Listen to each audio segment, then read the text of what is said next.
Bago tayo tuluyang sumisid sa ating istorya, gusto ko munang batiin ka. Sana ay nasa maayos kang kalagayan habang nakikinig o nagbabasa ka ngayon.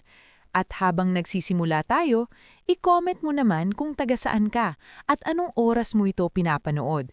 Nakakatuwang malaman kung hanggang saan umaabot ang mga kwentong tulad nito at kung sino-sino ang mga pusong sabay-sabay nating dinadala sa bawat eksena. Hindi ipinanganak si Althea Virel na may marangyang buhay. Hindi rin siya lumaki na sanay sa mga mamahaling damit, aircon na sasakyan, o hapag na punong-puno ng pagkain. Ang kinalakihan niya ay isang maliit na baybaying bayan na halos magkakilala ang lahat ng tao. Isang lugar na kapag may umuwing may dalang 2 supot ng grocery ay agad nang napapansin ng buong kanto. Sa bayang iyon, simple ang buhay, pero mabigat. Kapag walang huli ang mga mangingisda, maraming hapag ang nagkukulang. Kapag may bagyo, ilang araw na naman ang pagtitiis ang kapalit.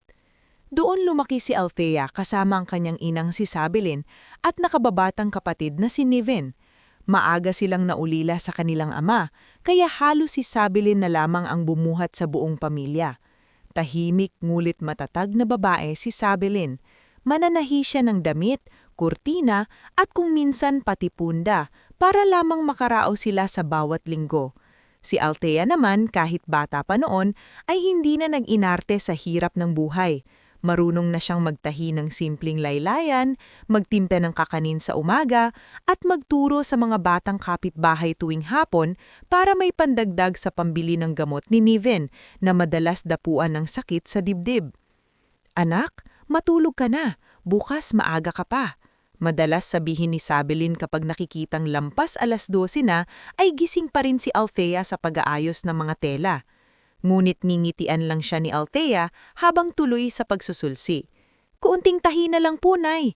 Kapag naipasa ko ito bukas kay Aling Marites, may panggamot na tayo kay Nevin." Sa kabila ng kahirapan, hindi naging mapait si Althea. Iyon ang isa sa mga dahilan kung bakit mahal siya ng mga tao sa kanilang bayan. Si Manggorian na gumagawa ng bangka ay madalas magsabing, "Iyang batang iyan, hindi man mayaman, may dangal. Bihira na ang ganyang kabataan ngayon." Si Maristela naman na tindera ng isda ay madalas mag-abot ng libreng 2 pirasong galunggong kapag alam niyang kapos ang pamilya ni Althea. Si Principal Edmundo naman ng maliit na pampublikong paaralan ay paulit-ulit na pinapaalalahanan si Althea na huwag sayangin ang talino niya. "Kung may pagkakataon ka, mag-aral ka ulit," sabi nito minsan habang iniinom ang kape na inihain ni Althea sa faculty room. "Hindi habang buhay dito ka lang." Ngunit bawat pangarap ni Althea ay laging nauuna ang responsibilidad. Hindi siya nagreklamo, hindi niya nakasanayang kaawaan ng sarili. Sanay siyang unahin ang pangangailangan ng pamilya kaysa sa sariling pangarap. Samantala, sa kabilang dulo ng kanilang bayan ay unti-unting nagiging usap-usapan ang isang malaking proyektong pang-resort. Kumalat ang balitang may isang napakayamang pamilya mula sa Maynila ang nais magtayo ng private resort sa kanilang baybayin. Maraming natuwa dahil baka raw dumami ang trabaho. Marami rin ang nag-alala dahil baka mawalan ng lugar ang mga mangingisda. Isa sa mga ipinadalang kinatawan ng kumpanya ay si Kaylan Montez, isang bitanang kilala sa mga diaryo sa negosyo bilang tagapagmana ng napakalaking yaman ng pamilya Montez.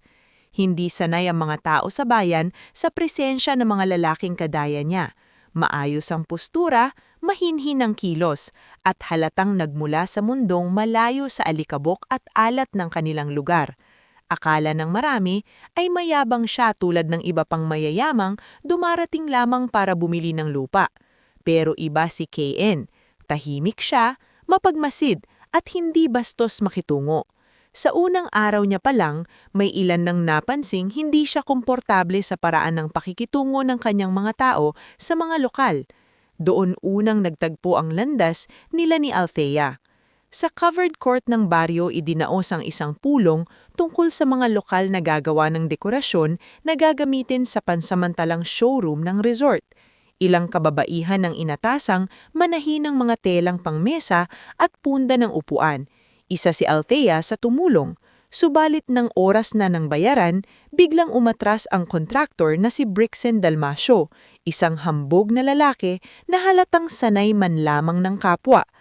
"Ganito lang naman ang gawa ninyo," sabi ni Brixen habang minamaliit ang mga tela. "Masyadong mataas ang sinisingil ninyo." Hindi agad nakasagot ang ibang babae. Ang iba'y yumuko na lamang, takot na baka tuluyang hindi mabayaran. Ngunit si Althea ay tumayo. "Hindi po tama iyan, sir," mariing sabi niya. "Napag-usapan na po ang presyo bago kami nagsimula. Naibigay namin ang oras at pagod na kailangan. Hindi po pwedeng babaguhin niyo ang usapan dahil lang sa tingin niyo ay kaya niyo kaming apihin." Natigilan si Brixen. Namilog ang mata ng ibang kababaihan. "Anong sabi mo?" Malamig nitong tanong. "Ang sabi ko po, bayaran niyo ang mga tao rito ng tama." Ulit ni Althea, mas diretso na ang tingin. "Hindi dahil mahirap kami ay pwede na ninyo kaming lukuhin." May ilang nagbulungan. Sa likod ng mga tao, tahimik na nakatayo si Kaylan at pinapanood ang buong eksena. Hindi niya hinaasahan ang ganoong tapang mula sa isang dalagang halatang pagod sa buhay, ngunit hindi nagpapasindak. Lumapit si Kaylan. "Mr. Dalmasio." Malamig niyang tawag. Napalingon ang contractor at agad nag-iba ang tindig. "Sir Kaylan, i-release mo ang buong bayad, ngayon din." "Pero sir, may issue po kasi sa quality." "Hindi ako bulag," putol ni Kaylan. "Maganda ang pagkakagawa. Ang issue rito ay gusto mong baratin ang trabaho nila." Tahimik ang buong court. Sa unang pagkakataon, may isang mayaman na hindi pumanig sa kapwa niya may kapangyarihan. Habang ibinibigay ang bayad, hindi agad umalis si Kaylan. Lumapit siya kay Althea. "Salamat," sabi niya. Bahagyang nagtaka si Althea. "Bakit ako ang pinasasalamatan niyo? Dahil kung hindi ka nagsalita, baka hindi ko nakita kung paano sila kumikilos kapag akala nila walang haharang." Hindi ngumiti si Althea, pero hindi rin siya yumuko. "Hindi po ako nagsalita para mapansin. Nagsalita ako dahil kailangan." Mas lalo siyang hinangaan ni Kaylan sa sagot na iyon. Mula noon, naging madalas ang pagbisita ni Kaylan sa bayan. Sa papel, para ito sa konsultasyon ng proyekto. Ngunit sa totoo, lagi niyang hinahanap ang pagkakataong makausap si Althea. Kung minsan, ay naaabutan niya itong nagtuturo sa mga bata sa ilalim ng punong talisay. Kung minsan naman, ay nakikita niya itong may dalang supot ng gamot habang nagmamadali pa uwi. Hindi tulad ng mga babaeng sanay niyang nakikilala sa mga social gatherings sa Maynila, si Althea ay walang pakialam sa apelido niya. Hindi siya nagpapasikat, hindi malandi, at lalong hindi sunod-sunuran. Minsan, nadatnan ni Kaylan si Althea sa tabing dagat habang nakaupo sa lumang bangkang pag-aari ni Manggorian habang pinapanood ang paglubog ng araw. "Pwede bang makiupo?" tanong niya. "Kung hindi ka maarte sa amoy ng dagat," sagot ni Althea. Bahagyang natawa si Kaylan at naupo sa tabi niya. "Mas gusto ko nga ito kaysa sa amoy ng boardroom." Napatingin sa kanya si Althea. "Boardroom? Doon ginugugol ng pamilya ko ang karamihan ng oras nila sa pagdedesisyon kung paano lalaki ang pera nila." "At ikaw?" tanong niya. "Hindi ko alam," sagot ni Kaylan matapos ng ilang sandali. "Minsan iniisip ko, buong buhay ko parang may nakahanda ng direksyon para sa akin, pero hindi ko sigurado kung ako ba talaga ang pumili noon." Tahimik si Althea. Maya-maya ay sinabi niya, "Kung hindi ikaw ang pumili, darating ang araw na nararamdaman mong may kulang kahit nasa iyo na ang lahat." Napatingin si Kaylan sa dagat. "At paano mo nalaman?" "Dahil kami namang walang-wala, kabisado namin ang pakiramdam ng may kulang." Doon nagsimulang mamukadkad ang pagtingin ni Kaylan. Hindi iyon padalos-dalos na paghanga. Unti-unti itong lumalim sa bawat simpleng usapan, sa bawat tagpong nakikita niya kung paano unahin ni Althea ang pamilya kaysa sarili, at sa bawat pagkakataong nakikita niya itong hindi binabali ang dangal kapalit ng kaginhawaan. Ngulit hindi lahat ay masaya sa paglapit nilang dalawa. Sa Maynila, sa napaalawak na mansyon ng pamilyang Montez, unang tumutol si Serafina Montez, ina ni Kaylan. Kilala siya sa lipunan bilang elegante, talim magsalita, at walang puwang sa puso para sa mga taong mababa ang tingin niyang uri. Nang mabalitaan niyang may babaeng probinsyana ang kinahuhulimuhang ng anak, agad siyang sumiklab. "A seamstress's daughter?" Malamig nitong sabi habang nakaharap sa kanyang asawang si Don Laureano. "After all the women he could marry, iyon pa?" Hindi sumagot agad si Don Laureano. Mas mapanganib siya dahil hindi siya palasigaw. Tahimik siya, ngunit bawat galaw ay may nakatagong plano. "Kalmahan mo," sabi niya sa asawa.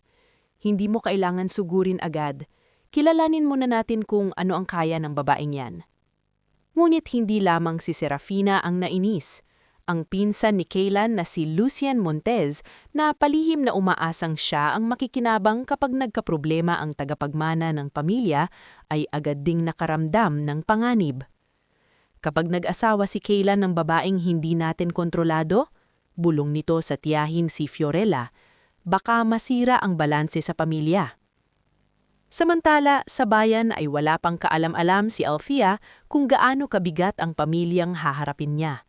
Sa kanya, si Kaylan ay isang lalaking mabait, marunong makinig at tila pagod na pagod din sa sarili nitong mundong marangya.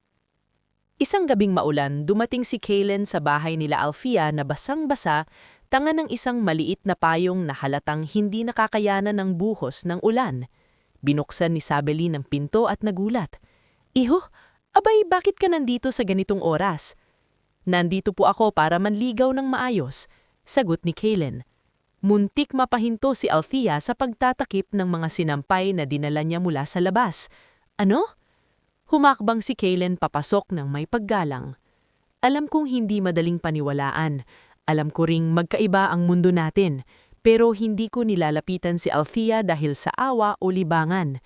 Mahal ko po ang anak ninyo." Namula si Althea, samantalang napatingin si Sabelin sa anak, saka sa binata. "Alam mo bang pinapasok mo?" tanong ni Sabelin. "Opo," sagot ni Kaylan, kahit sa totoo ay bahagi pa lamang ang alam niya. Hindi umuo agad si Althea. Hindi siya yung tipong basta magpapadala sa matatamis na salita. Ngunit sa mga sumunod na buwan, nakita niyang seryoso si Kaylan. Hindi ito umatras ng kutyain ng mga tao sa Maynira, hindi ito natakot bumisita sa kanilang munting bahay. Nakisalo ito sa simpleng hapunan, nakinig sa mga kwento ni Niven at tumulong paminsan kay Mang Gorian nang masiraan ng maliit na makina ng bangka. Ngunit kasabay ng paglalalim ng kanilang pagmamahalan ay ang paglapit ng unos. Nang tuluyan nang sabihin ni Kaylan sa pamilya niya na papakasalan niya si Althea, parang kidlat na bumagsak iyon sa bahay ng mga Montez. Sa harap ng mahabang hapagkainan kung saan kristal at pilak ang nakalatag, mahigpit na napahawakan si Serafina sa baso niya. "Hindi ka namin pinalaking ganyan para lang magtapon ng pangalan." Mariin niyang sabi. "Mama, hindi ko itinatapon ng pangalan natin. Sa wakas nga, sinusubukan kong bigyan iyon ng halaga." "Halaga?" Tumaas ang boses ni Serafina. "Ang halaga ng Montez ay hindi mo ibababa para sa isang babaeng walang pinagmulan." Mulit mas malamig ang tinig ni Don Laureano nang magsalita. "Kung pipulitin mo yan, Kaylan, siguraduhin mong kaya mong panindigan ang magiging kapalit." At doon nagsimula ang unang bitak ng isang digmaang hindi pa alam ni Althea na dudurugin at magbabago ang buong buhay niya.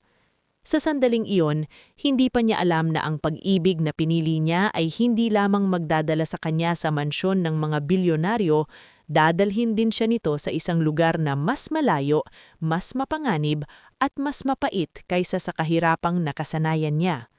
Ngunit sa gabing iyon, ang alam pa lamang niya ay ito. May isang lalaking handang ipaglaban siya at may isang pamilya na gagawin ang lahat para hindi iyon mangyari. Bago tayo magpatuloy sa susunod na yugto ng ating istorya, samahan mo muna ako sa mas mabigat na bahaging ito at gaya ng nauna, i-comment mo naman kung taga saan ka at anong oras mo ito pinapanood o binabasa. Iba ang tama ng mga kwentong ganito kapag sabay-sabay nating dinadala ang bigat ng bawat tagpo. Hindi kaagad sumabog ang gulo matapos ang pag-amin ni Kaylen sa pamilya niya na papakasalan niya si Althea. Sa halip, mas naging mapanganib ang lahat dahil pinili ni na Serafina at Don Laureano na magkunwaring kumalma. Sa mga sumunod na buwan, ginawa nilang tila normal ang lahat, ngunit sa likod ng mamahaling ngiti, mga marahang salita at formal na pagtanggap, nagsisimula na pala silang humabi ng mas malaking bitak. Natuloy ang kasal ni na Kaylen at Althea, ngunit hindi iyon naging madali. Maraming taong malapit sa mga Montez ang tumingin kay Althea na parang isang pagkakamaling kailangang itama. Sa reception pa namang ay ramdam na niya ang mga matang manghuhusga. Ang ilan sa mga babaeng sosyal ay kunyaring bumabati, ngunit sinusurat sila mula ulo hanggang paa. May mga lalaking negosyante namang pabulong na nag-uusap sa gilid, tila nagtataka kung paanong ang tagapagmana ng pamilyang Montez ay umibig sa isang dalagang galing sa payak na buhay. Ngunit gayunman, pinili ni Althea na maging matatag. Hindi siya nagpadala sa kaba. Hindi rin siya nagpakitang nasasaktan kahit paulit-ulit siyang sinasaktan sa paraang hindi lantarang nakikita ng karamihan. Si Kaylen lamang ang tanging nagiging pahinga niya sa magulong mundong iyon. Pagod ka na ba? Tanong ni Kaylan isang gabi habang magkatabi silang nakaupo sa balkonahe ng isang guest wing sa napakalaking mansyon ng mga Montez. Bahagyang ngumiti si Althea kahit may lungkot sa mata. Hindi naman pagod, pero siguro naninibago pa rin ako. Inaayos ko na, sabi ni Kaylan habang hinahawakan ang kamay niya. Hindi ka dapat tratuhin ng ganyan dito. Napatingin si Althea sa hardin na halos mas malaki pa sa buong kinalakihan niyang bakuran. Minsan iniisip ko, hindi talaga ako ang problema, Kaylan. Ang problema, hindi nila matanggap na may pusong hindi nabibili. Mas lalong humigpit ang hawak ni Kaylan sa kamay niya. At hindi kita hahayaang lunurin nila sa ganitong klase ng buhay. Pero hindi alam ni Kaylan na habang aba na siyang pinipigilan ang isa't isa niyang kamag-anak sa negosyo, mas palalim ng palalim ang galit ng mga magulang niya kay Althea. Si Serafina ang unang gumalaw. Naglagay siya ng mga tauhang kunyaring tutulong kay Althea sa bahay, isang personal assistant na si Vanessa, isang senior maid na si Corima, at isang mataray na tagapamahala ng domestic staff na si Belora. Ngunit sa totoo, ang mga ito ang nagsusumbong sa bawat kilos ni Althea. Kapag hindi siya agad sumama sa isang social event, sasabihin nilang suplada siya. Kapag sumama naman siya, sasabihin nilang pilit siyang sumisiksik sa lipunang hindi para sa kanya. Si Don Laureano naman ay mas tuso. Hindi siya sumisigaw, hindi siya hayagang umaatake, ngunit unti-unti niyang iniipit si Kaylan sa mga problema ng kumpanya. May mga emergency meeting, may mga kontratang kailangang ayusin sa ibang bansa, may mga board pressure na biglang lumilitaw. Habang si Kaylan ay abala sa pagtatama ng mga problemang hindi niya alam ay sinadya lamang, mas lalo namang inihiwalay si Althea sa kanya. Doon, pumasok si Lucien. Isang tanghali, nadatnan ni Althea si Lucien sa greenhouse ng mansyon, tila sinasadya ang tiempo na wala si Kaylan. Napansin ko, malamig nitong sabi habang nagpuputol ng tuyong dahon ng orkidya, na hindi ka pa rin makasabay sa takbo ng pamilya. Hindi sumagot agad si Althea, sanay na siya sa patagong pangiinsulto ng pinsan ng asawa niya. Kalmado niyang tanong, may gusto ka bang sabihin ng diretso? Ngumiti si Lucien. Diretso? Sige. Hindi ka bagay dito at mas mabuti sigurong maintindihan mo ng maaga para hindi mas masakit kapag dumuting ang panahon. Tinignan siya ni Althea ng diretso. Ang nakakatawa sa mga taong tulad mo, Lucien, akala nyo dahil sanay kayong may kapangyarihan, kayo rin ang nagdedesisyon kung sino ang may halaga. Tumawa si Lucien pero hindi masaya ang tunog niyon. Mag-ingat ka, Althea, hindi lahat ng gyera ay ipinapaalam bago simulan. Hindi na siya sumagot, ngunit sa dibdib niya may mabigat ng pakiramdam na masama ang darating. At dumating nga iyon. Makalipas ang ilang linggo, isang napakahalagang pulong sa Singapore ang kinailangang puntahan ni Kaylan. Ayaw sana niyang umalis dahil napapansin niyang lalong nagiging manakit ang pamilya niya sa asawa niya, ngunit iginiit ni Don Laureano na kailangang siya mismo ang humarap sa mga banyagang investor. 3 araw lang, sabi ni Kaylan kay Althea habang nag-aayos ng gamit. Hindi ko ayoko maging iba dito. Pagbalik ko, lilipat na tayo sa sarili nating bahay. Ayoko na rito. Napatingin si Althea sa kanya. Sigurado ka? Mas sigurado ako kaysa sa kahit ano, sagot ni Kaylan. Pagbalik ko, tapos na ang pananatili natin sa aniw nila. Ngunit hindi na sila umabot sa planong iyon. Kinabukasan matapos umalis si Kaylan, ipinatawag si Althea ni Serafina sa pribadong silid-aklatan. Nandoon din si Don Laureano, tahimik na nakaupo sa gilid na tila may matagal nang iniisip. May pagkakataong patunayan mo ang sarili mo, sabi ni Serafina na hindi man lang ngumiti ng totoo. Hindi agad sumagot si Althea. Anong ibig niyong sabihin? Ipinaliwanag ni Don Laureano na may isang lumang pag-aari ang pamilya sa malayong isla, Aurelia Cay, na matagal nang hindi nabibigyang pansin. Ayon sa kanya, balak daw ng foundation ng pamilya na buhayin muli ang isang maliit na livelihood at medical support program doon. Ngulit gusto muna nilang may mag-inspect na ng personal. Kaya dahil asawa na siya ni Kaylan, panahon na raw para makita niya ang mas malaking responsibilidad na kaakibat ng pangalang Montes. Kaya mo ba? Tanong ni Serafina, may halong hamon ng boses. Hanggang dito ka lang talaga. Alam ni Althea na may mali sa tono ng biyenan niya.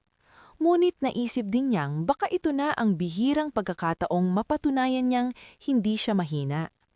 Kung tatanggi siya, tiyak na sasabihin nilang wala siyang kakayahan.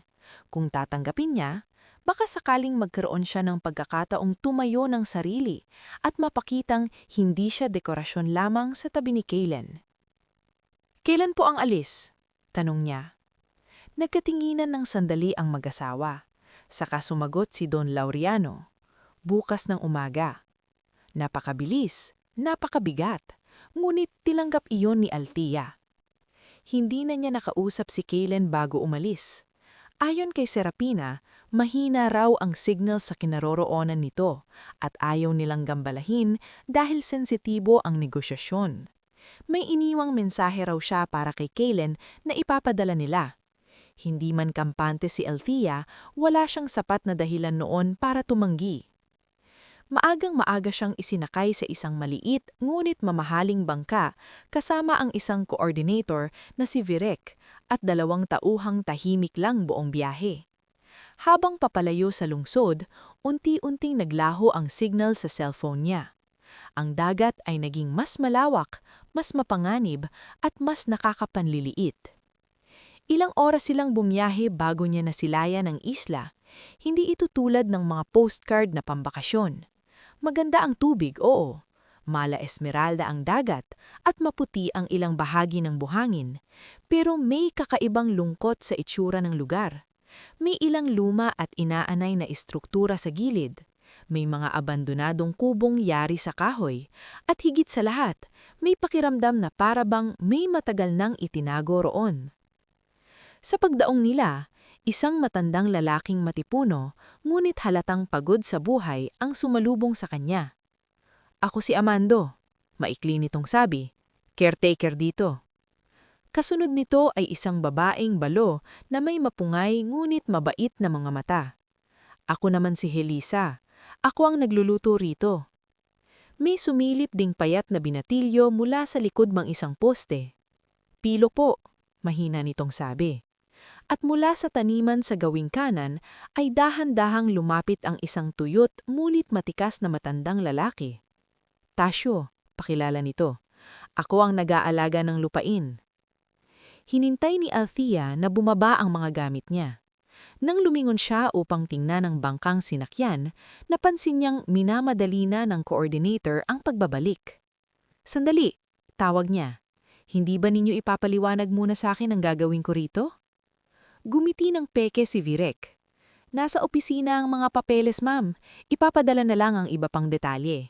Mga ilang araw lang naman yan. At ang signal? Wala ba rito? Mahina po, pero may satellite phone dati sa main house, hindi ko lang kung gumagana pa. Hindi siya nakapagsalita agad dahil tuluyan ng umalis ang bangka. Doon nagsimula ang tunay na takot.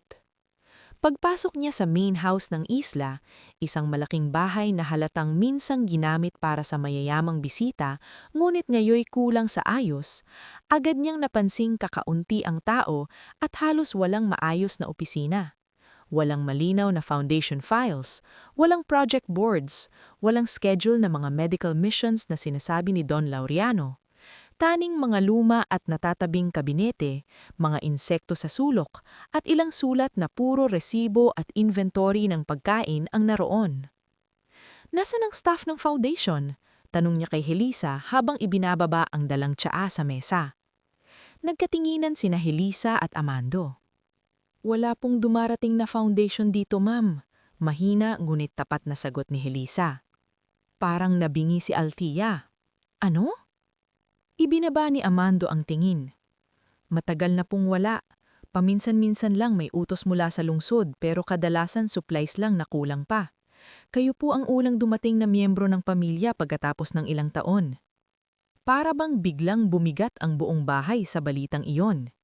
Pinilit pa rin niyang manatiling kalmado. Baka may pagkakamali lamang, baka may naantala. Ngulit kinagabihan nang itinurap niyang tawagin si Kaylen sa isang lumang satellite phone na ibinigay ni Amando, hindi ito gumana. Nang inon niya ang sarili niyang cellphone, wala pa ring signal. Kinabukasan, nalaman niyang ang susunod na supply boat ay makalilipas pa ang ilang araw at nang hiningi niya ang schedule ng pabalik niyang biyahe, ay nagkibit-balikat lamang si Amando. Ang bilin po sa amin, Sabi nito, dito muna kayo hanggat wala pang susunod na utos. Hindi siya nakatulog ng gabing iyon. Sa unang pagkakataon mula nang pakasalan niya si Kaylan, ramdam na ramdam ni Althea na hindi lamang siya minamata ng mga biyenan niya. Isinantabi na talaga siya. Iniligaw siya. Inalis sa tabi ng asawa. Ipinadala sa isang lugar na halos walang paraan para agad makabalik. Hindi man niya iyon masabi ng buong-buo noon, unti-unti na niyang nauunawaan ang katotohanan. Hindi ito simpleng inspeksyon. Isa itong pagpapalayas na binihisan lamang ng pormal na dahilan. Kinabukasan, tumayo siya sa may bintana ng main house at minasdan ang mahabang dagat na tila humihiwalay sa kanya sa lahat ng mahalaga. Nangingilid ang luha niya pero pinigilan niya. Hindi siya pwedeng tuluyang masira sa harap ng mga taong mas kaunti pa ang laban sa buhay kesa sa kanya. Lumapit si Pilo, may dalang pitchel ng tubig. Ma'am, iinom po kayo? Binalingan siya ni Althea. Bata pa ito ngunit halatang sanay ng mamuhay na parang laging may takot. Salamat, mahina niyang sabi. Nag-atubili si Pilo bago nagsalita. Huwag po kayong mag-alala, mabait naman po si Nanay Helisa at si Mang Amando, hindi po kayo pababayaan nun. Sa simpleng linyang iyon, lalo siyang napasikipan sa dibdib. Hindi niya alam kung paano siya makakabalik. Hindi niya alam kung ano na ang ipinapaabot ng mga Montes kay Kaylan. Hindi niya alam kung gaano katagal siyang ikukulong ng sitwasyon sa islang ito. Ngunit habang nakatitig siya sa malayong dagat, unti-unting napalitan ng unang sindak ng isang mas matigas na damdamin. Kung inakala ng mga biyena niyang madudurog siya rito, hindi pa nila lubos na kilala kung sino si Althea Virel.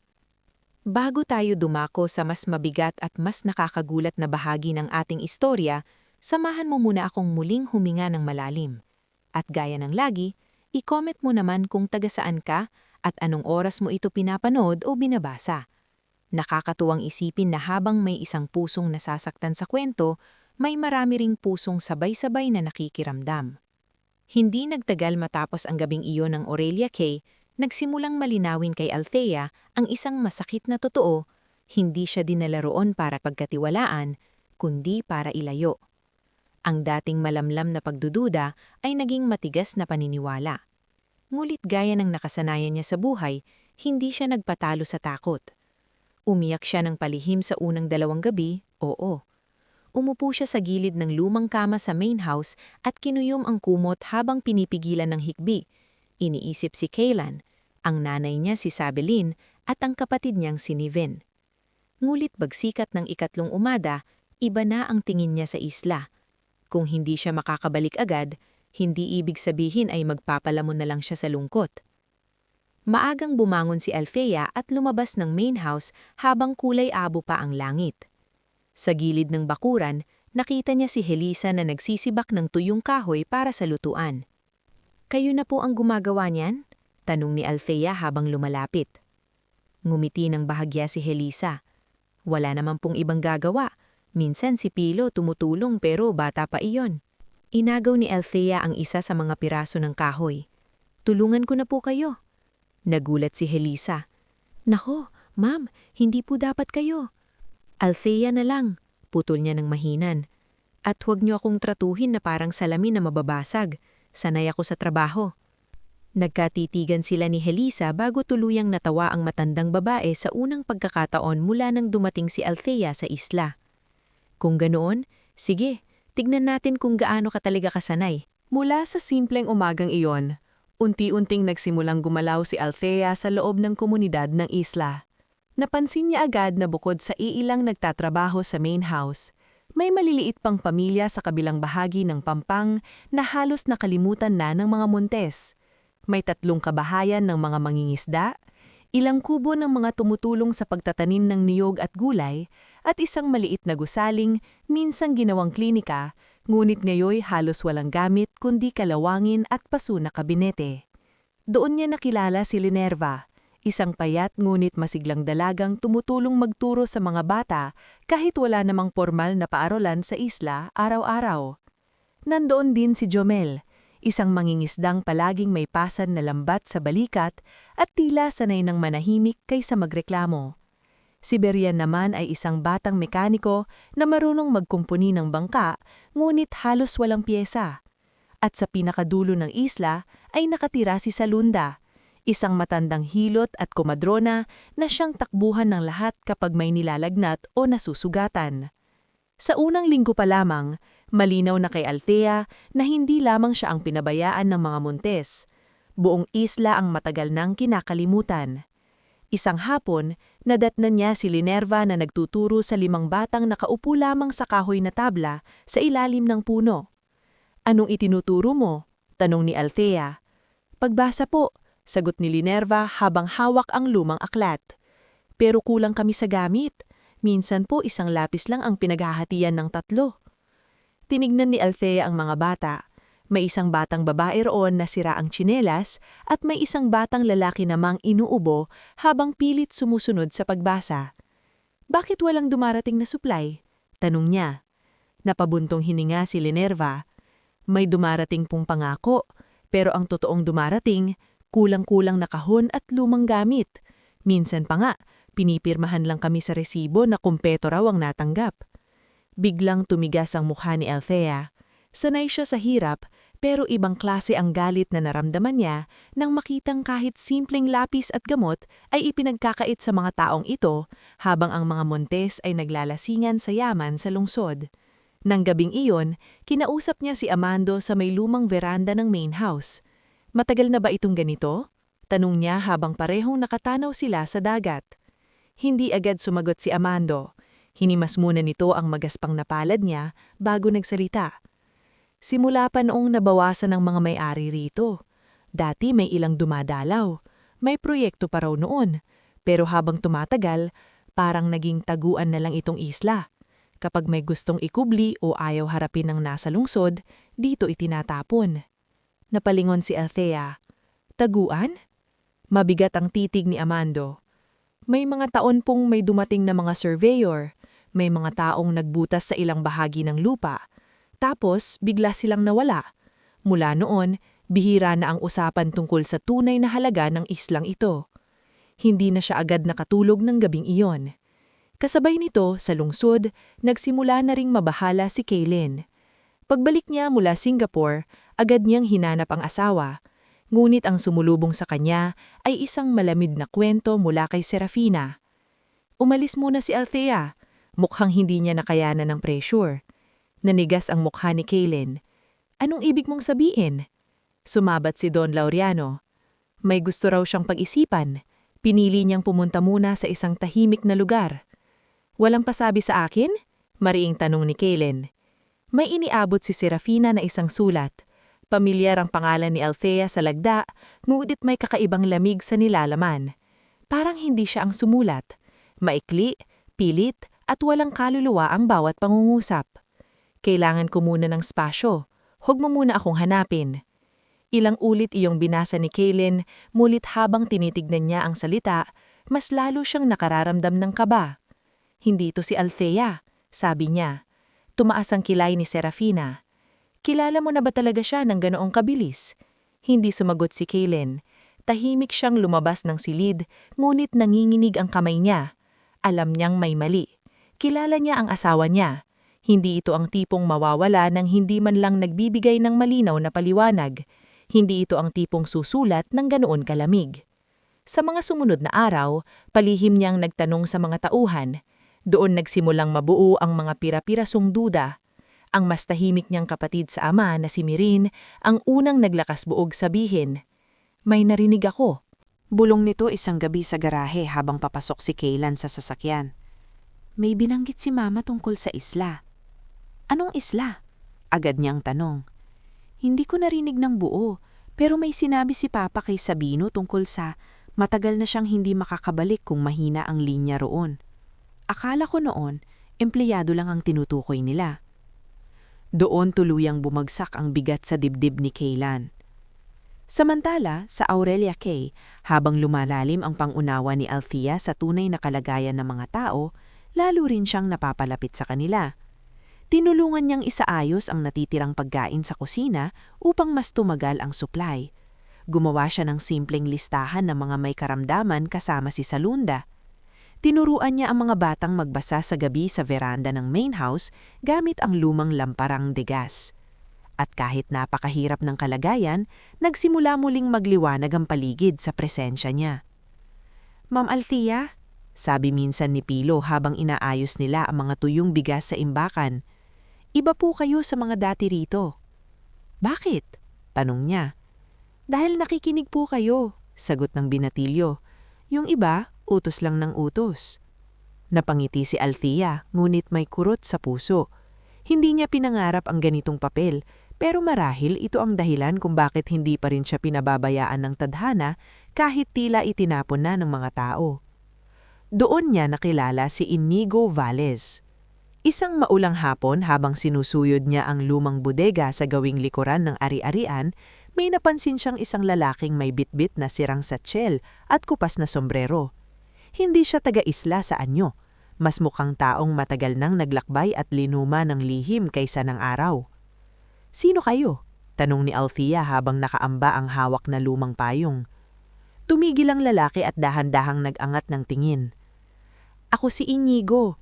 Dati akong surveyor." Lumapit si Amando mula sa likuran. "Kilalang-kilala namin siya rito. Minsan siyang nagtrabaho para sa kumpanyang may hawak sa isla." Napatingin si Althea kay Inigo. "Kung ganun, baka may alam kayo sa totoong nangyayari rito." Matagal bago sumagot ang lalaki. Tila sinusukat muna nito kung mapagkakatiwalaan siya.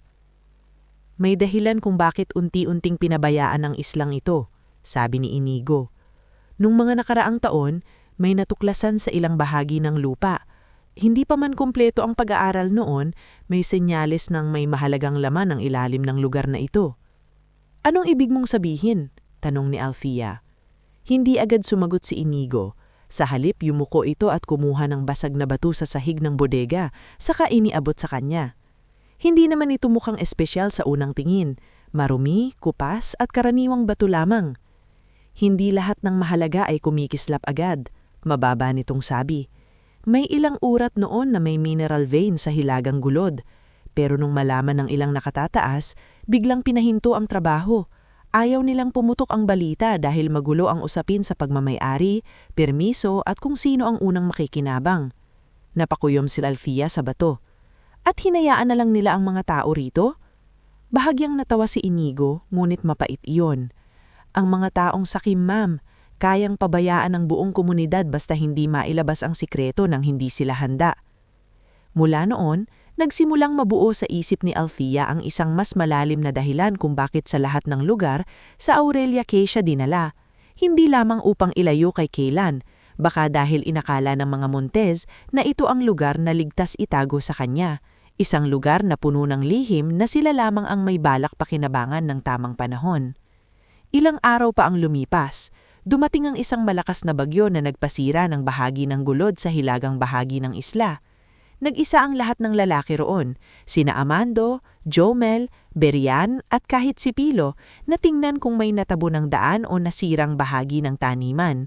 Nagpilit ding sumama si Althea kahit ayaw sana ni Helisa. Hindi ka pwedeng sumugod ng ganyan, maputik pa. Mas mapanganib ang hindi natin alam kung ano ang bumigay, sabi ni Althea. Pagdating nila sa gulod, nakahinga sila ng maluwag nang makitang wala namang bahay na tinamaan. Ngunit habang naglilinis sila ng gumuhong lupa at mga ugat, biglang sumigaw si Pilo. "Ma'am Althea! Mang Amando! Tingnan niyo to!" Napatakbo silang lahat sa gilid ng bitak na nalantad ng pagguho. Sa una, ang nakita lamang nila ay basang lupa at tipak-tipak na bato.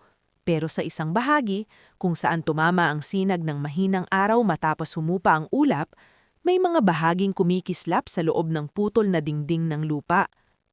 Lumuhod si Inigo na sumunod rin sa gulod ng marinig ang sigawan. Mabilis niyang kiniskis ang putik sa bahagi ng bato gamit ang lumang panyo. Lalong luminaw ang dilaw na kinang na nakahalo sa ugat ng lupa. Hindi agad nakapagsalita si Althea. Tumingin si Inigo sa kanya at sa unang pagkakataon ay may kaba at paniniwala sa parehong mga mata nito. Hindi lang ito tsismis. Mabigat nitong sabi. Posibleng ginto ito. Parang tumigil ang hangin sa paligid nila. Si Pilo ay nakatitig lamang nang lalaki ang mata. Si Jomel ay napamura ng marahan. Si Amando na may napaupo sa isang bato, parang biglang binigatan ng napakaraming taon ng pananahimik. At si Althea, naramdaman niyang may kakaibang lamig na dumaloy sa gulugod niya.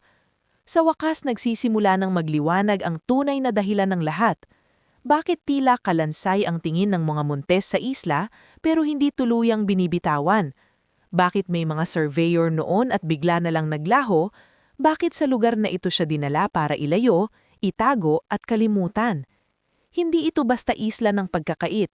Isa itong islang may nakalibing na kayamanang kayang paiyak sa mga taong walang ginawa kundi apihin siya.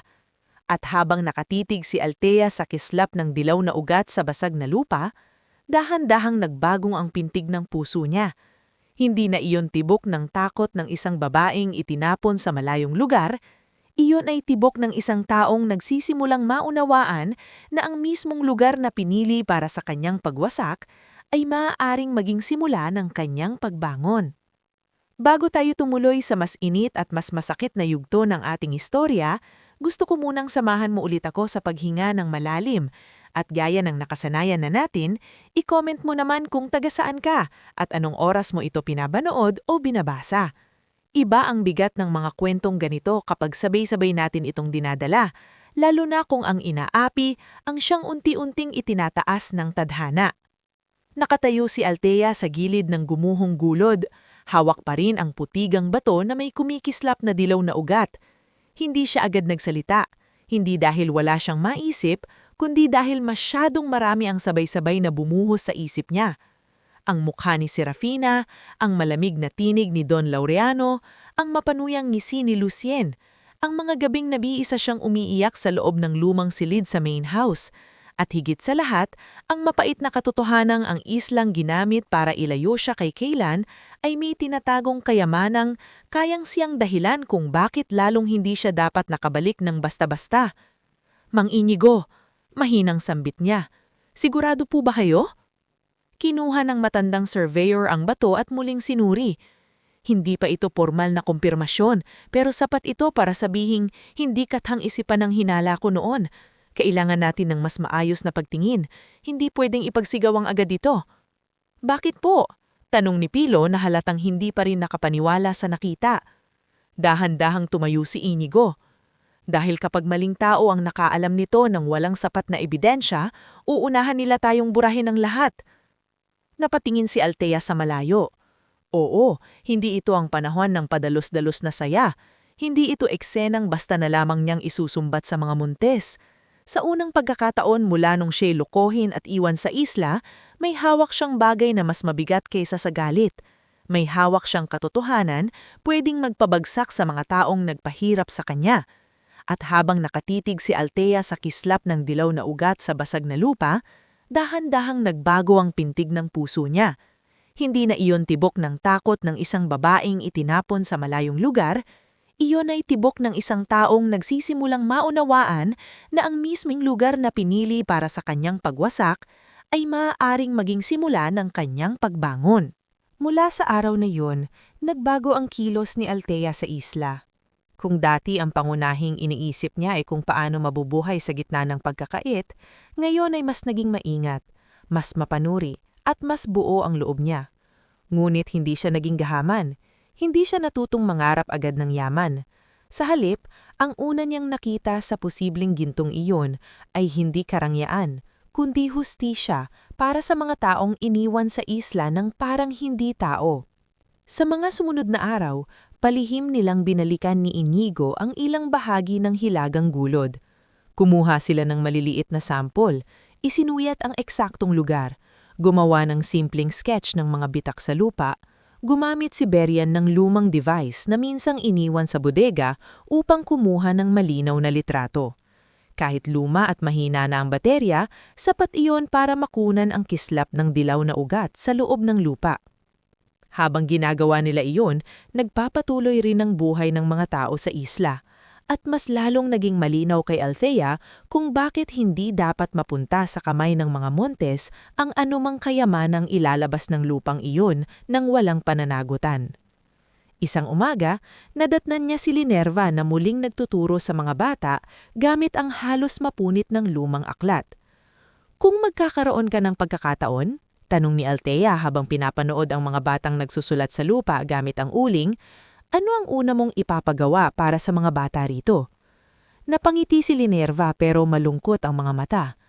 "Silid-aralan, kahit maliit lang, yung may bubong na hindi tumutulo kapag malakas ang ulan, tapos mga totoong libro, at siguro mga upuan na hindi inaanay." Sa kabilang mahagi naman ng isla, nadatnan niya si Salunda na nagtatapal ng halamang gamot sa sugat ng isang batang nasugatan ng kawayan. "Wala bang regular na doktor na dumarating rito?" tanong ni Althea. Napailing ang matanda.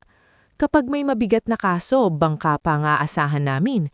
At kung masama ang panahon, dasal na lang talaga." Napalunok si Althea. Sa mansyon ng mga Montes, milyon-milyon ang ginagastos sa isang gabi ng kasiyahan. Dito sa isla, isang lagnat lang ng bata ay pwedeng ikamatay dahil walang gamutan. Makalipas ang ilang araw, nakahanap si Amando ng paraan para makapagpadala ng mensahe sa isang lumang kakilala sa munisipyo sa ibang isla. Isang mahinang linya ng komunikasyon na hindi dumadaan sa mga regular na contacts ng Montes Group. Doon pumasok sa kwento si Dr. Severan Albo, isang municipal geologist na kilala ni Inigo noon pa. Hindi ito agad pumayag na pumunta dahil sensitibo ang usapin, ngulit nang marinig niya ang ilang detalye at ang pangalan ng Aurelia Kay, napatahimik ito. "May narinig na akong bulong tungkol dyan noon," sabi ni Dr. Severan nang wakas ay dumating siya sakay ng maliit na bangka isang maulap na hapon. "Akala ko'y chismis lang na pinatay sa papel." Inilibot siya ni na Althea at Inigo sa gulod. Halos isang oras siyang tahimik na sumuri. Kumukuha ng maliliit na bato, kinikiskis ang mga ito, pinagmamasdan sa ilalim ng dalang lente. Walang nagsasalita habang ginagawa niya iyon. Maging si Pilo ay tahimik lang sa likod, halatang kinakabahan. Sa wakas, ay tumayo si Dr. Severan at dahan-dahang humarap kay Althea. "Hindi pa ito full assessment," sabi niya, "pero sapat na ito para sabihing may seryoso kayong nadiskubre rito. At kung totoo ang lawak ng vein na nakikita ko, napakalaking usapin nito." Tinitigan siya ni Althea. "Ano ang dapat naming gawin?" "Una, itago ang eksaktong detalye. Ikalawa, ihanda ang dokumentasyon. At ikatlo," tumigil siya sandali, "unahan ninyo silang iligal na iangkin ito. Hindi na kailangan pang pangalanan kung sino ang sila." Samantala, sa lungsod, tuluyan nang naubos ang pasensya ni Kaylen. Hindi niya tinanggap ang malamig na kwento ng mga magulang niya. Lalong tumindi ang duda niya nang malaman niyang ang personal phone records ni Althea ay tila biglang tumigil sa isang araw na eksaktong kasabay ng pag-alis niya papuntang Singapore. Sa mga pahiwatig ni Mirin at ilang pabulong-bulong na impormasyon mula sa driver nilang si Onofre, nabuo sa isip niya ang mas masamang posibilidad na hindi kusang umalis ang asawa niya. Isang gabi, hinarap niya si Don Laureano sa opisina niya. "Nasaan si Althea?" Diretso niyang tanong. Hindi man lang nag-angat agad ng ulo ang ama niya mula sa hawak na dokumento. "Naitanong mo na yan. At hindi ako naniniwala sa sagot mo." Dahan-dahang ibinaba ni Don Laureano ang papel. "Kung minsan, Kaylan, kailangan mong tanggapin na hindi lahat ay kayang sumabay sa mundong ginagalawan mo. Huwag mo akong paikutan." Nanggigigil na ang tinig ni Kaylan. "Ano ang ginawa ninyo?" Bumuntong hininga si Don Laureano, saka tumayo. "Ang ginawa namin ay protektahan ng apelido Latin mula sa isang maling pasya." Manlaki ang mata ni Kaylan. "Pinoprotektahan? Sa pag-aalin sa asawa ko?" Malamig ang titig ng matanda. "Ang babaeng iyan ay kahinaan mo." At doon unang nawala ng lubusan ang pagpipigil ni Kaylan. "Hindi siya kahinaan ko. Siya lang ang taning bagay sa buhay kong hindi ninyo kayang bilhin." Sa labas ng pinto, napapikit si Mirin habang naririnig ang sigawan. Ngulit imbes na matakot, lalo siyang nabuo ang loob. Sa gabing iyon, ibinigay ni Kaylan ang isang maliit na piraso ng impormasyon. Isang lumang cargo routing note na nakita niya sa mesa ni Sabino, ang abogadong matagal ng tagasunod ni Don Laureano. Naroon ang pangalan ng destinasyon, Aurelia Cay. Walang sinayang na oras si Kaylan. Nagsimula siyang magtanong sa mga logistics personnel ng kumpanya kahit palihim. Naghanap siya ng record ng biyahe. Ngulit mahirap ang lahat dahil halatang nilinis ang karamihan ng bakas.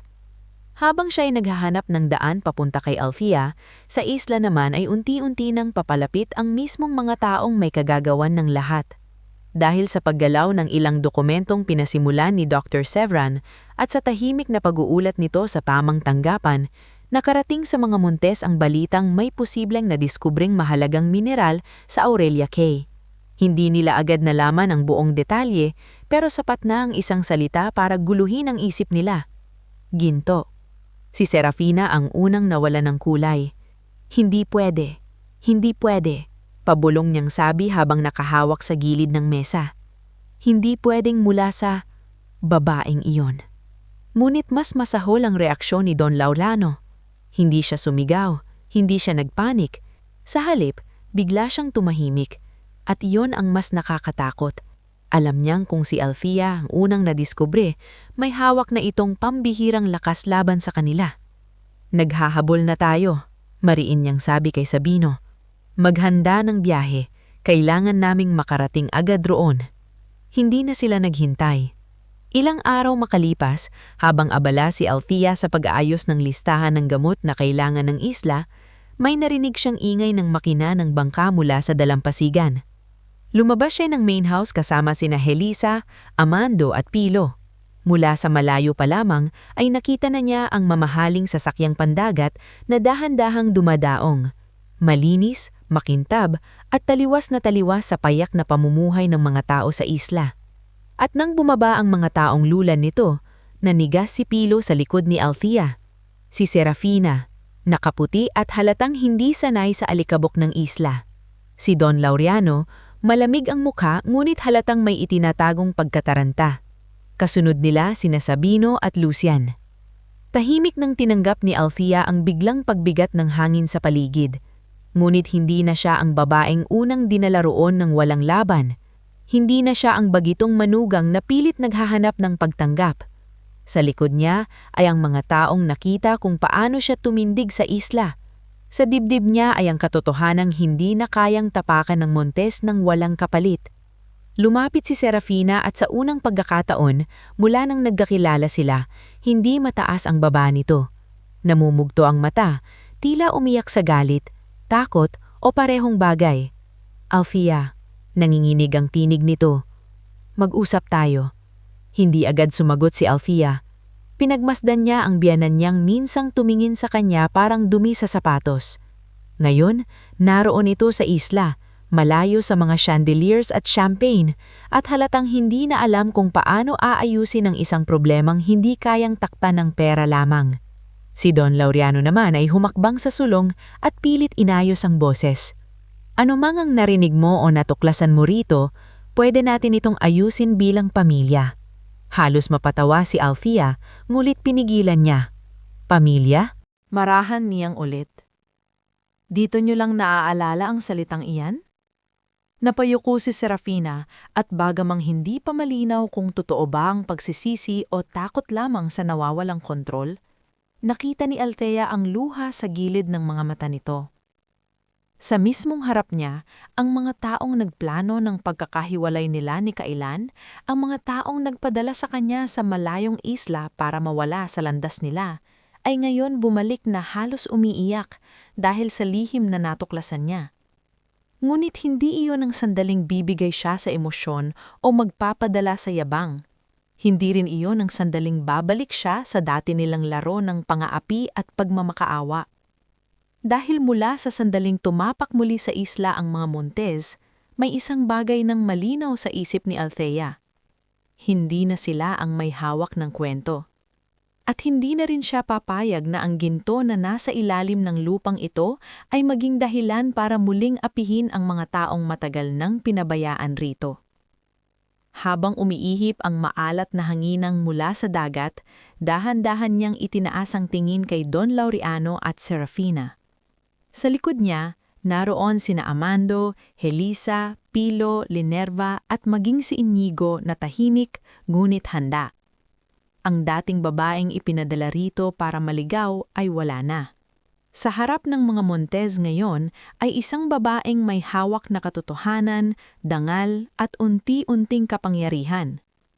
At ang susunod na mangyayari ay hindi na para sa kapakanan ng pamilyang minsang yumurak sa kanya, kundi para sa buhay ng mga taong matagal nang itinuring na walang halaga sa islang ito.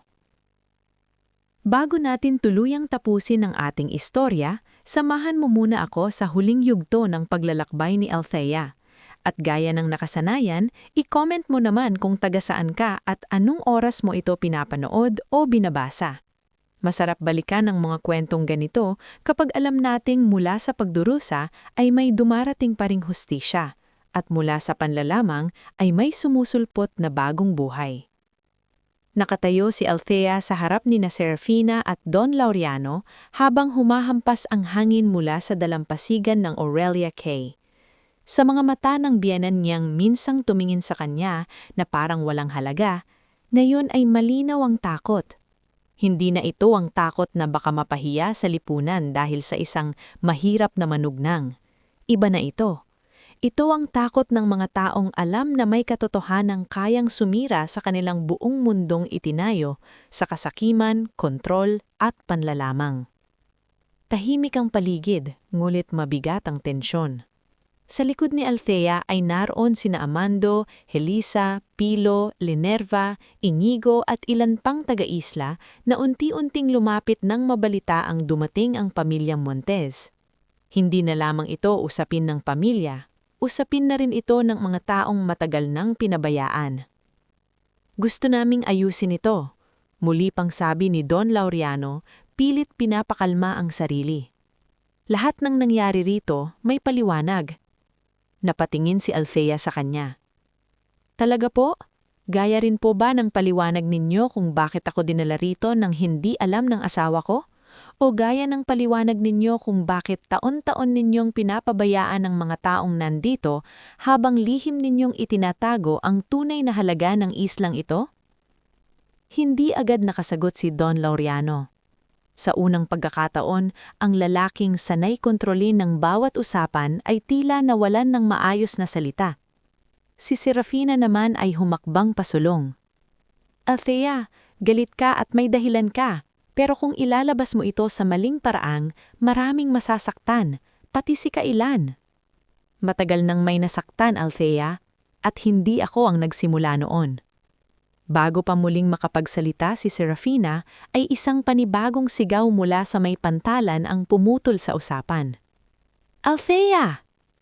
Napalingon ang lahat. Parang tumigil ang tibok ng puso ni Althea nang nakita si Kailan na pababa ng pababa sa isa pang bangka, basang-basa ang lalim ng pantalon, halatang hindi na inintindi ang ayos sa pagmamadaling makatawid. Kasunod niya si Mirin at si Onofre, kapwa pagod ang mga mukha. Nang nagtama ang mga mata nila ni Althea, halos hindi siya makagalaw. Mabilis itong lumapit, saka tumigil lamang ng isang hakbang na lang ang pagitan nila. Para bang natatakot itong baka bigla siyang maglaho ulit. Althea! Paus nitong sambit. Diyos ko, buhay ka. Namilog ang mga mata ni Serafina. Kilan? Tumahimik ang mama. Putol niya, hindi inaalis ang tingin kay Althea. Sa wakas, nabasag ang matigas na anyo ni Althea.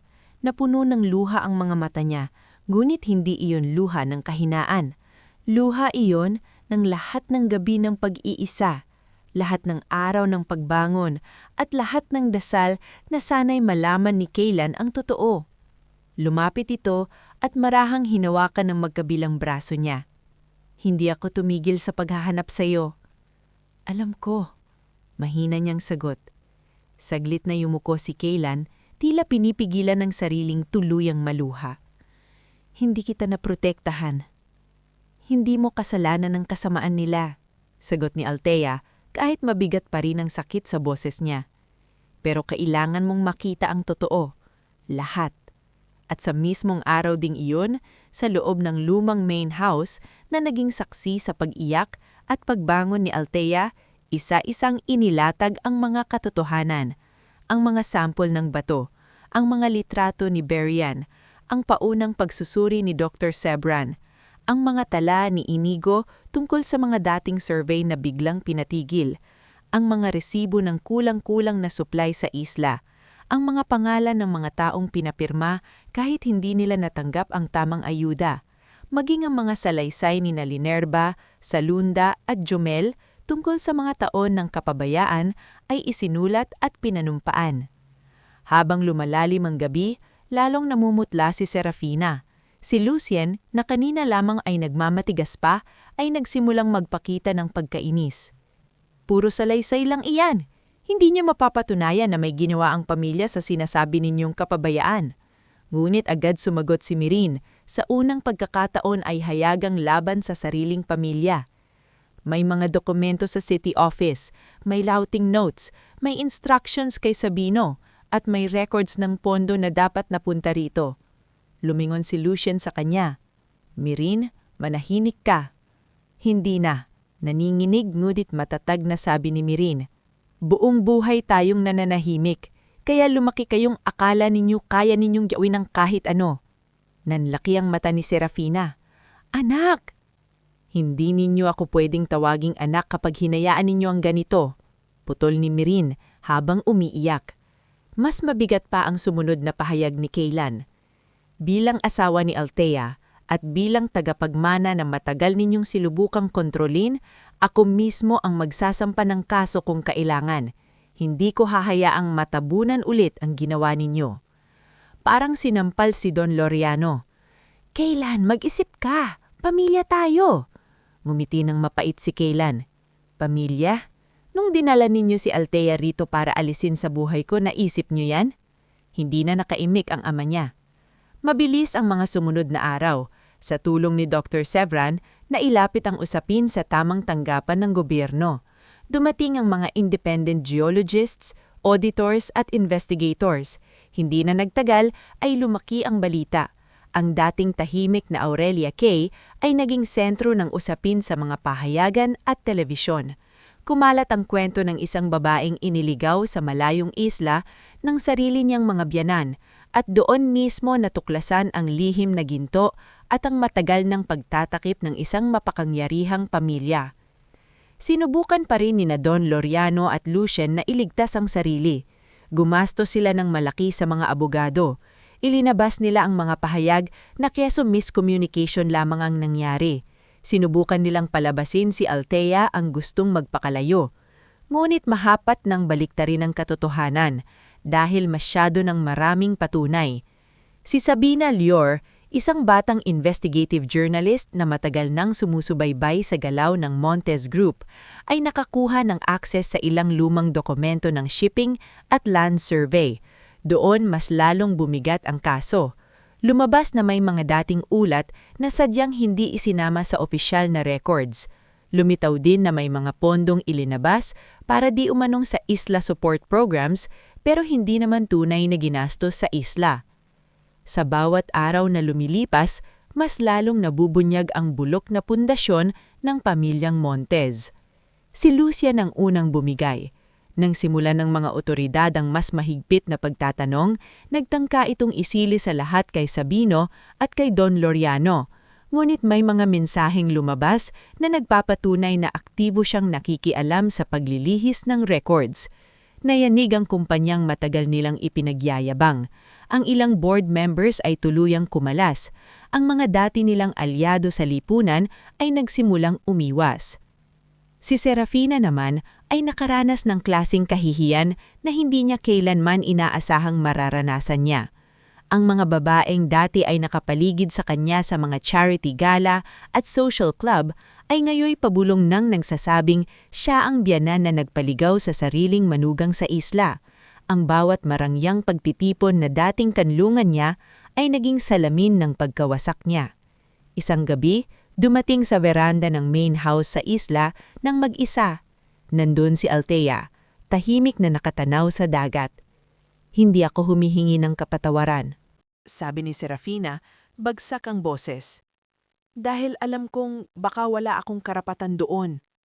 Hindi lumingon si Althea. Pero gusto kong malaman mo, patuloy ng matanda, na habang pinapanood kong bumagsak ang lahat, ngayon ko lang nakita kung gaano kalaki ang nawala sa amin. Hindi dahil sa ginto, kundi dahil sa klase ng taong pinili naming yurakan. Dahan-dahang humarap si Althea sa kanya. Alam niyo ko, hindi ako naniwala noon na may mga taong kayang isakripisyo ang kapwa para sa pangalan at kayamanan. Pero ipinakita ninyo sa akin na totoo pala iyon. Nanginginig ang labi ni Serafina. May natitira pa bang paraan para maitama ang lahat? Matagal na natahimik si Althea bago sumabot. Hindi na maibabalik ang mga taong nasaktan. Hindi na mabubura ang ginawa ninyo.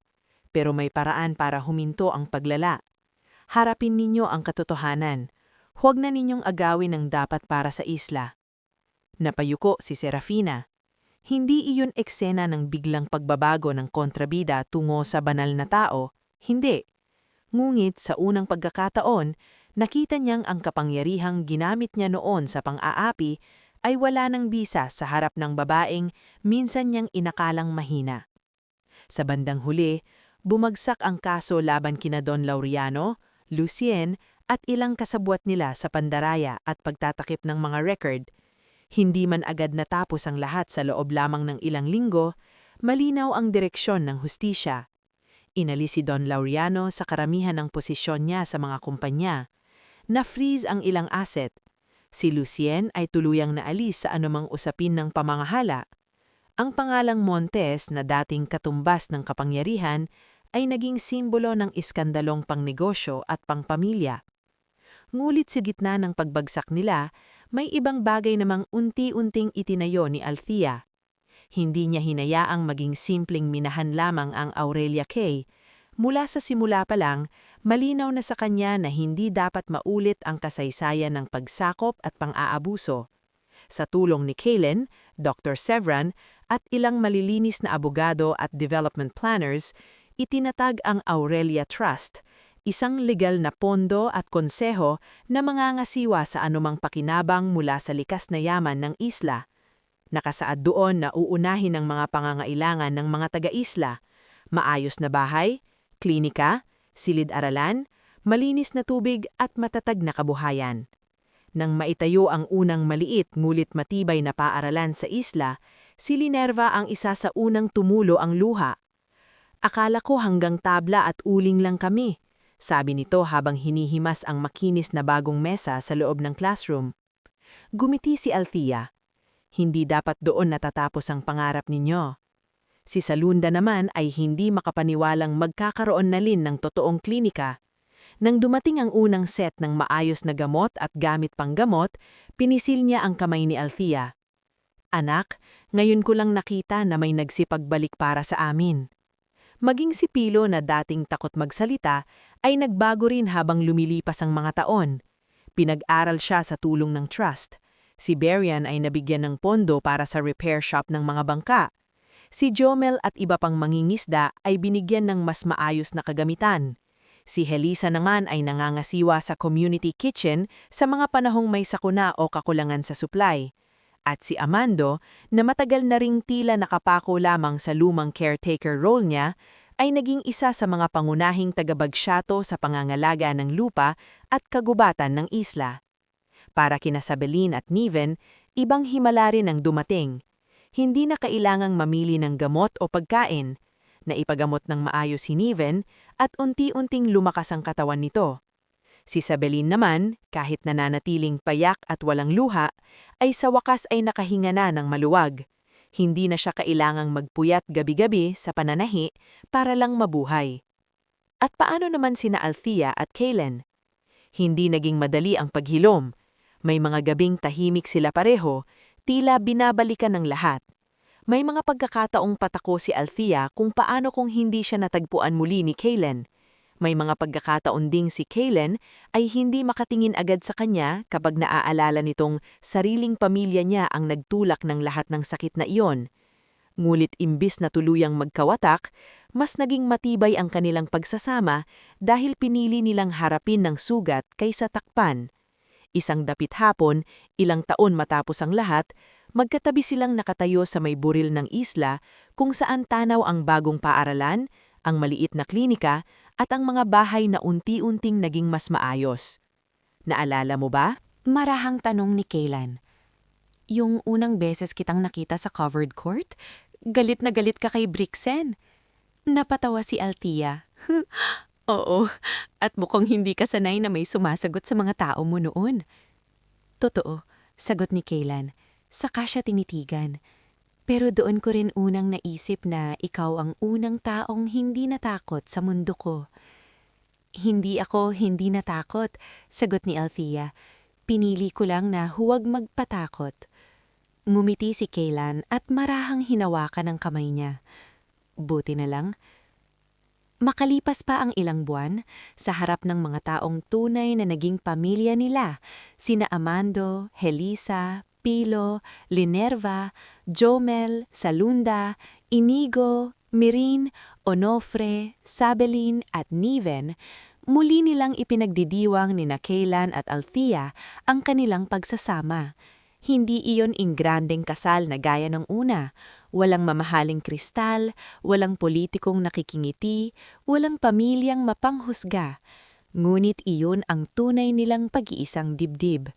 Sa lugar kung saan minsang itinapon si Althea at sa harap ng mga taong naging saksi sa paghubog sa kanya bilang isang mas matatag na babae. Lumipas ang mga taon.